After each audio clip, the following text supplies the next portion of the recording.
Good afternoon, good morning, and good evening to everybody, and thank you for joining this live BSI webinar. My name is Conor Hogan. I'm the Global Practice Lead in Privacy here in BSI Consulting Services. My role in BSI is to lead our privacy practice and support our clients' efforts to address data protection and privacy compliance in a proactive, risk-based, pragmatic manner. And we do that by focusing on trust, data subject rights, and privacy by design and default as enablers and differentiators for business. Today, I'm delighted to be here to facilitate this webinar entitled Strengthen Your Organization's Cyber Resilience through Purple Teaming and Incident Response Exercises. Now, just a little bit of housekeeping before we dive into the main focus of the webinar. Please be aware that you will have joined as an attendee in listen-only mode and will remain on mute for the duration of the webinar. However, we will have questions and answers after the presentation, so I encourage all attendees to please submit as many questions as you possibly can for our esteemed panelists throughout their presentation. You can do so by making use of the Q&A functionality on the right-hand side of your screen. Now, whilst there is some time put aside to tackle as many questions as we possibly can, there is going to be a limit, unfortunately, in terms of the time that we'll be able to spend today. So we probably won't have time to get to every question asked, and therefore I ask, please don't be too disappointed if we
Hi folks, sorry for some technical difficulties there. I think I was muted by the system for the past minute or two.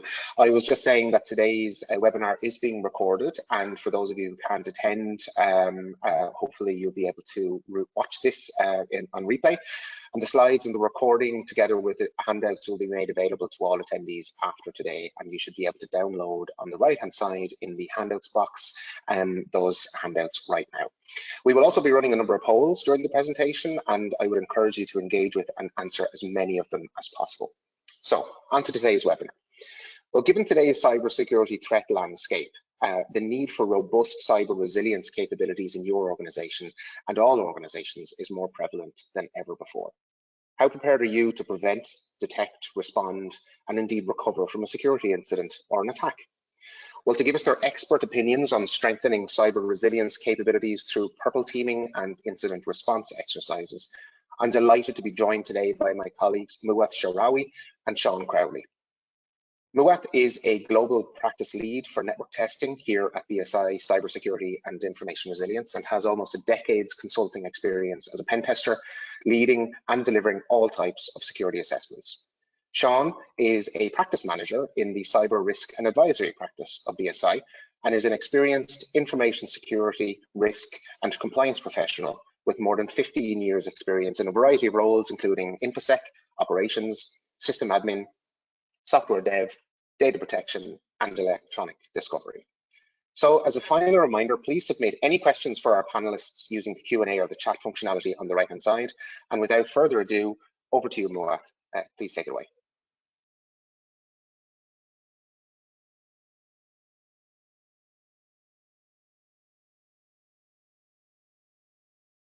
Thank you, Connor, and welcome everyone to today's webinar. First things first, I want to go over the agenda for today. We'll have a quick overview of BSI cybersecurity and information resilience, and we'll talk about what is attack simulation and the different attack simulation exercises that you can run.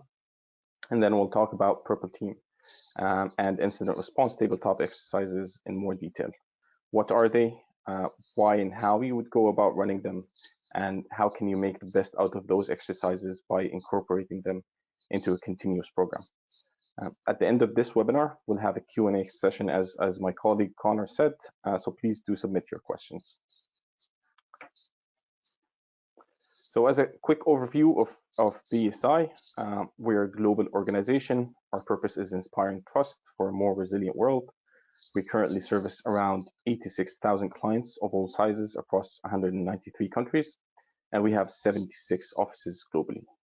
BSI Cybersecurity and Information Resilience is a part of BSI that helps clients enhance their information resilience by offering services to address 4 key subdomains: cybersecurity, information management and privacy, security awareness and training, and compliance to requirements. Based on these subdomains, we've built a continuum of services broken into 4 different quadrants, all interwoven, ensuring that we can protect your information, people, and reputation. So before we dive in, we'd like to start with a question aimed at our attendees. And the question is, do you feel your organization would be prepared to deal with a significant incident such as a data breach? The options are strongly agree, not sure, disagree, or strongly disagree. We'll give you a few moments to cast your votes. So do you feel your organization would be prepared to deal with a significant incident such as a data breach?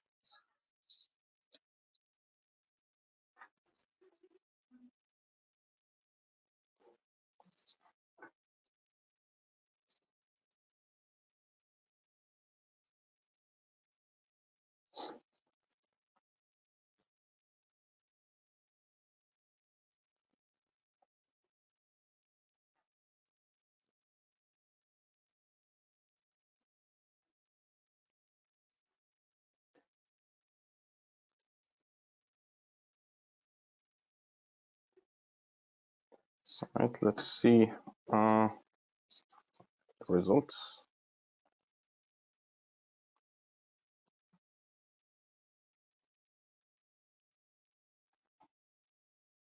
I think they're not, let's give it a few moments. I think they're not showing yet.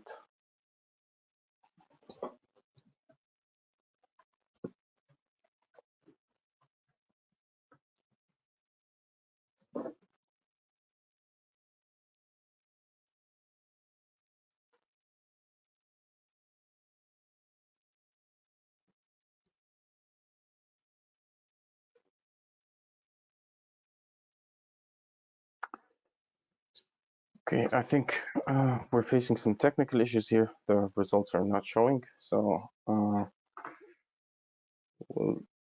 it's working now.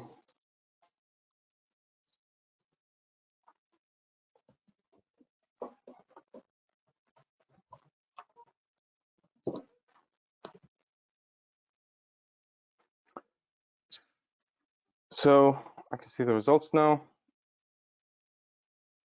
We have 50 agree. We have about 9 strongly agree, 50 agree, and 22 unsure, and 16 about 16 disagree. Right. And I think this looks like a kind of spread out results. It's a bit consistent with, you know, our observations in terms of clients and the current landscape, threat landscape. You know, if you look at the reality today, you'll see that there's a lot of risks facing organizations, risks that did not exist 10 or 15 years ago, it used to be your internal network and a few servers on the edge of your network, and that's it. But now you have assets in multiple clouds. You have multiple SaaS providers. You have trust relationships with third parties that have access to your network. And this introduces a lot of challenges for organizations in terms of managing the risks and their preparedness to deal with the targeted attacks. An attack simulation type of exercise, which we will be talking about today, is one of the things that you can leverage to prepare yourself for potential attacks.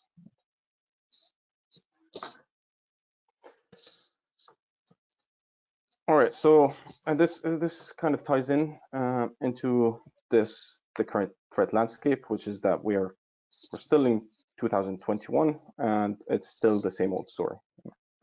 Organizations are still getting breached, and those breaches are still making headlines, whether it's ransomware or data breach that they happen on everyday basis, to the point that we got used to them. Here in the slides are some of the breaches that made headlines only in the past few months. These breaches are carried out by different threat actors. They could be sophisticated nation-state threat actors. They could be organized cyber criminal groups, insider threats, hacktivists, even script kiddies that are not sophisticated enough, but they have access to powerful tools. Or in some cases, it could be internal errors that result in a breach. And most of the time, these threat actors are motivated by a form of a financial gain or a political agenda. And obviously, these breaches are very costly to an organization from both a monetary and a reputational perspective. If we look at the cost of data breach report for 2020 by IBM, we see some interesting figures. We see that the average time it took organizations to identify a breach was 220 days. And once a breach is identified, it took them an additional 73 days to contain it. In numbers, data breaches cost on average about $8.6 million. And if a breach is contained within the first 200 days, there is an average of $1 million in savings in terms of costs. So timing is key for organizations when detecting and responding to a breach. And for every organization in this current threat landscape, their goal should be to improve their cybersecurity resilience. And in order to do that, we have to assume that we will be targeted and that a breach is inevitable. And we have to ask ourselves, when that happens, are we ready as an organization? Will we be able to respond in a manner that would minimize the impact, both from a technical and a management perspective? And can we as an organization survive the next attack? And this is why we need to focus on becoming more resilient as an organization. And in order to become more resilient, we have to look at 4 key areas. We have to look at prevention. Do we have controls in place to prevent attacks and increase the effort and sophistication required to carry out an attack against an organization? We have to look at detection. We have to assume that all organizations will get breached at some point, and it is just a matter of time. If an attack is successful, will we be able to detect it? How long would it take us to do that? Do we have the right controls and tools in place, and are they configured properly? And then we have to look at response. Once we detect an attack, are we capable to respond to it in an effective and timely manner? And then finally, are we able to recover from the attack to resume normal operations? And the way to assess and develop these 4 areas is to simulate an attack in a risk-managed and controlled manner to make sure that our assessment is accurate, it reflects how we will operate and respond if we are under an actual breach, and to make sure that our tools and processes that are in place are effective, and that they are focused on the tactics, techniques, and procedures, or the TTPs of real-world attackers. So we need to be focusing on what matters. And this is where the different attack simulation exercises come into place, each of which aim to focus and improve one or more of these different areas. So We have the red team exercises.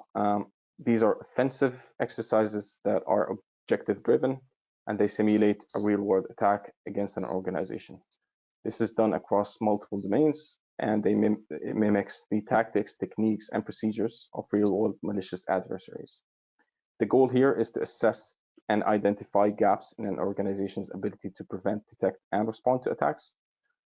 We've done previously a webinar series to cover red team exercises in more detail, including a live demo of an attack. So we're not going to go into details around red teams in this webinar, but I highly recommend viewing the recording of the three-part webinar series. We also have purple team and incident response exercises, both of which we will be covering in details in today's webinar. A purple team is a highly collaborative exercise in which both the red team and the blue team work closely together to exchange knowledge and work on assessing and improving the current detection and response capabilities of the organization. The goal here is to assess and at the same time develop the organization's ability to detect and respond to attacks. We will also talk about incident response tabletop exercises, which are discussion-based exercises that revolve around an emergency situation or a crisis. And how would the different members and areas of the business respond to that crisis?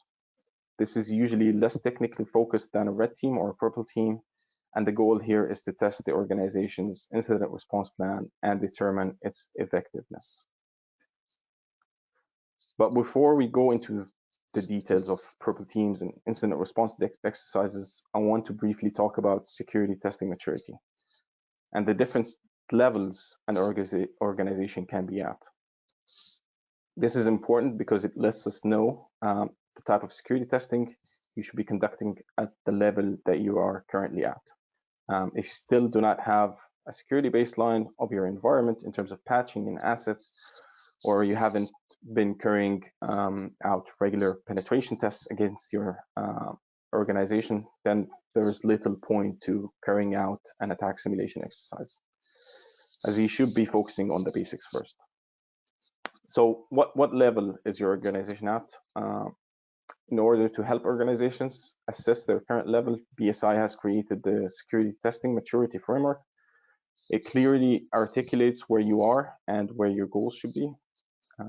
If you look at the framework presented on the screen, you'll see that one axis goes from narrow to broad in terms of testing scope, and the other goes from reactive to proactive in terms of testing approach.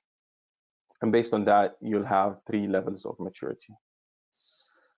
First, you'll have the foundation level. This is where you've got your vulnerability assessment of your assets covered, and this is the first step in your journey to secure your organization.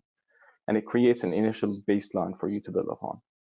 Then you have the focused maturity level. This is the next step, and this is when you also employ penetration testing to test and secure your assets and understand the full impact of the security issues in your environment. Then you finally have the resilient level. This is when you start employing attack simulation exercises. You'd have an established security function and a defense team, which is referred to as a blue team, and regularly run different attack simulation exercises like red and purple teams. This is a very useful tool to identify where your organization currently stands in terms of testing maturity and what steps you need to take to reach the maturity level that you're targeting. All right, so now that we have that covered, let's talk about purple team exercises in more details. So what is a purple team? It is an exercise where the red team, which is the offensive team, and the blue team, which is the defensive team, sit together and work through an emulation plan that includes different TTPs used by attackers. And then going through the technique by one, and for each one, they measure if the current controls are capable of detecting the technique. And then in a case of detection, what would be the response? And then working on developing or fine-tuning the detection capability based on the feedback from running that technique. So why do I need to do a purple team exercise? Well, first, simply to develop and improve your detection and response capabilities, and also to put those capabilities to test against actual techniques used by attackers. This is what matters at the end of the day. Your controls should be detecting the right things. Your internal controls could be detecting port scans happening in your network, and that's great. But would a real-world attacker do that? And the answer is no. No attacker would risk compromising their access that they've achieved into your internal network by doing something as noisy as a port scan, for example. So we need to make sure that we are monitoring the right indicators, and that is why it is important for both the red and blue teams to work together and collaborate to develop effective detection controls. So if your security function is new, or if you've added new tools and capabilities, you want to establish a baseline and fine-tune them. And this is why you'd want to run a purple team exercise. You also want to keep your blue team up to date with the latest TTPs that attackers use. What attackers relied upon 3 years ago is different from what attackers are using now. So this is constantly changing, as is everything in information technology and security, and you need to make sure that you are up to date.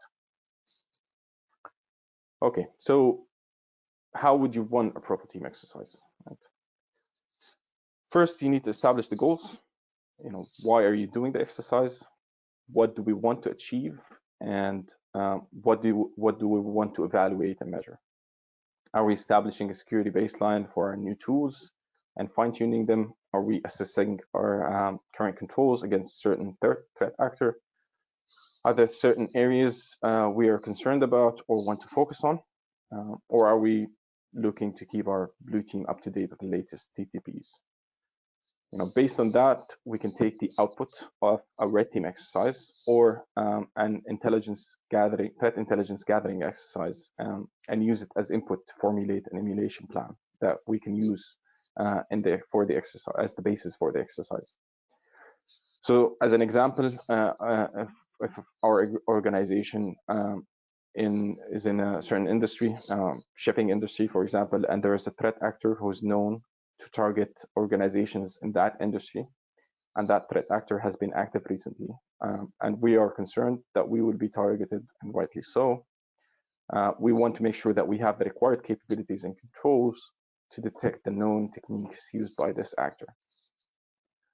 So we take this threat intelligence information and use it as the basis for our emulation plan. The emulation plan itself is basically a list of techniques that we will run through as part of the exercise. And for each technique, we'll go through the cycle of execute, measure and evaluate, and then develop. So we'll have both the red team and the blue team working together in a room for a period of time. It could be a week or more, depending on the emulation plan. And essentially, the red team will execute the technique. Then we'll see if the blue team is able to detect that activity. If it is detected, how is it evaluated and measured? Will it be reported as 40 out of 100 in terms of priority? Would anybody pay attention to that alert at that level? Should it be higher than that?